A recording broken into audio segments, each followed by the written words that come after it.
Chapter 5. Handling tough interview questions in unusual situations. The odds are very high that you could be eliminated from consideration for jobs based on your answer, or, more likely, your lack of a good answer, to one or more of the interview questions or issues I bring up in this chapter. None of us is perfect. We all have things about ourselves and our past that could be or will be a problem for some employers.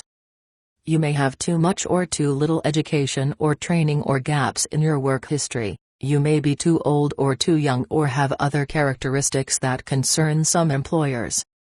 Some of these things you can't change, but it is your responsibility to make these matters less of an issue in a decision to hire you over someone else.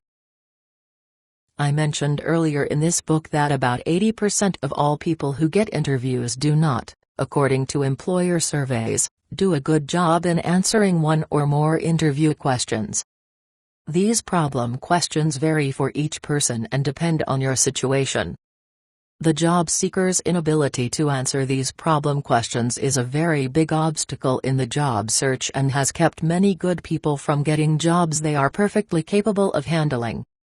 They didn't get those jobs because they failed to convince employers that they had the skills and other characteristics to do the job. In many cases they left employers with a sense that there was an unresolved problem. That is to say that the job seekers would have gotten the job offer if they had done better in the interview. One of the difficulties with problem questions is that the employer often does not ask these questions in a clear way, or does not ask them at all. For example, if you live a long distance from the employer's job site, the interviewer may be wondering why you would be willing to commute daily to a distant location. His concern may be that you would leave once you found a job closer to home. The interviewer may never directly ask you about working so far away from home, so you would not have the opportunity to address his concern, and that job is likely to go to someone else.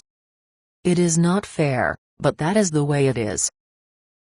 So the issue here is not your ability to do the job, rather the issue is your ability to communicate clearly that you can and will do the job well.